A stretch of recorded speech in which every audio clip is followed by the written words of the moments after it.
ষোড়শী পূজা কি?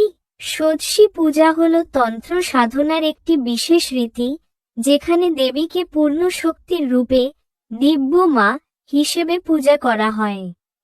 ষোড়শী মানে 16 বছর বয়সের দেবী, অর্থাৎ সর্বোচ্চ সৌন্দর্য, পবিত্রতা ও শক্তির প্রতীক। সেই ঐতিহাসিক ঘটনা একদিন রামকৃষ্ণ পরমহংস নিজের স্ত্রী শারদা দেবীকে দেবী মা কালীর রূপে দেখেন।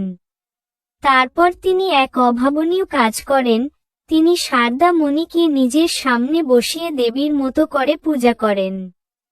ফুল, ধূপ, প্রদীপ সবকিছু দিয়ে তিনি তাকে দেবীর আসনে প্রতিষ্ঠা করেন। এটা প্রমাণ করেছিল, নারীকে শুধু স্ত্রী হিসেবে নয়, দেবী হিসেবেও দেখা যায়। সত্যিকারের ভালোবাসা মানে শ্রদ্ধা। আধ্যাত্মিক দৃষ্টিতে সবাই একই। এই ঘটনার মূল শিক্ষা, যেখানে নারীকে সম্মান করা হয়, সেখানেই ঈশ্বরের বাস। সহজ করে বললে, রামকৃষ্ণ তার স্ত্রীকে কখনো সাধারণ মানুষ হিসেবে দেখেননি, তিনি তাকে মা হিসেবে দেখেছেন।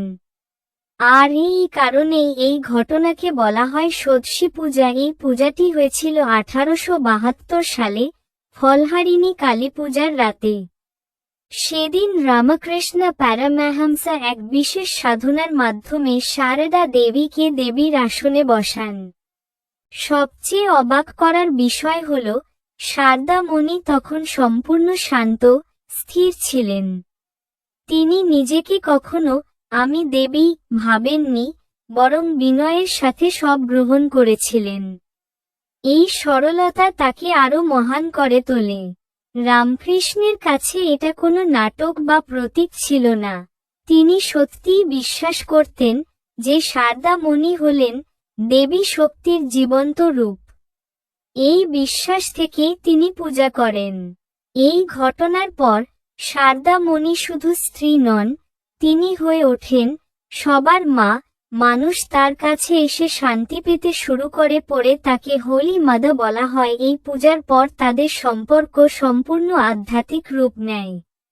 সেখানে কোনো দাম্পত্য চাওয়া ছিল না, ছিল শুধু ভক্তি, ভালোবাসা ও ঈশ্বর চিন্তা। একবার শারদা মুনি বলেছিলেন, আমি সত্যিই সবার মা। যারা আমাকে মা বলে ডাকে, আমি তাদেরই। এই কথাটা আজও লক্ষ মানুষের মনে জায়গা করে আছে। শেষ কথা, ষোড়শী পূজা শুধু একটা ঘটনা নয়, এটা নারী সম্মান, আধ্যাত্মিক প্রেম আর সত্যিকারের ভক্তির এক বিরল উদাহরণ।